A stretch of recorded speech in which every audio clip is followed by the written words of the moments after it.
Ви слухаєте передачу «Спасення людей в Церкві Христовій, як кораблі Ноя».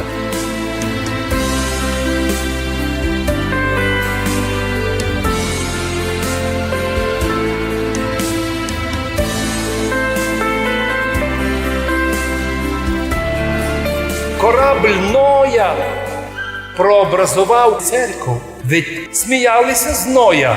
Наука доказала, все, що ти робиш, свій корабль.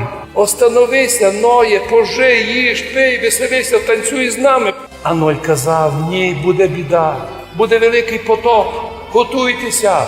До того, каже Євангеліє, ходили блудом до посліднього дня, доки потоп не поразив світ. Так буде, каже Господь в Євангелії, і в послідні дні. Їсти будуть, пити, танцювати, гуляти. А хто їм напомнить людям 21 віка про царство, будуть іти бити християн.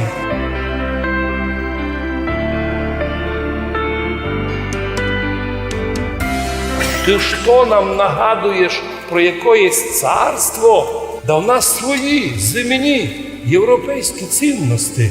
Зачем нам небесні? Ми православні говоримо, так ні. Над усіма цінностями віра православна. Віра, котра відкриває двері Царства Божого. Всі остальні цінності – це ілюзії гріховних людей.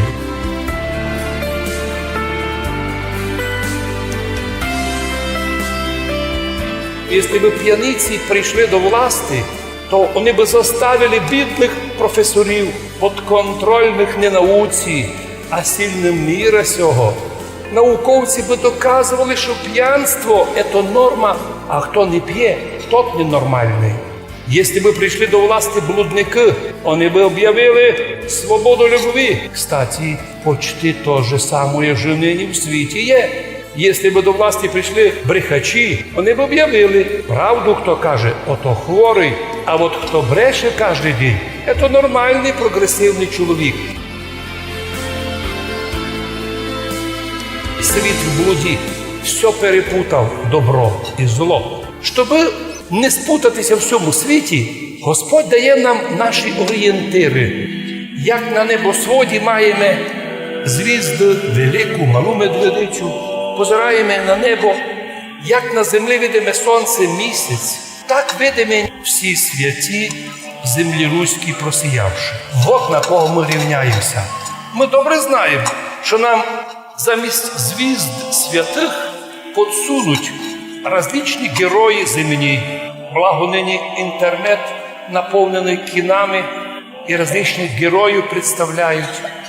Но ясно, що для нормальних людей, для того чоловіка, котрий заблудився у лісі, котрий глядає правильний путь, він буде глядати путь, він буде глядати, доки не знайде. Він розуміє, іначе виходу не є. В цьому мірі маса людей глядають Бога, глядають путь до Бога, глядають путь до храму і, находя, входять у число дітей Божих, котрих церква іменує всі святі в землі руській просіявши.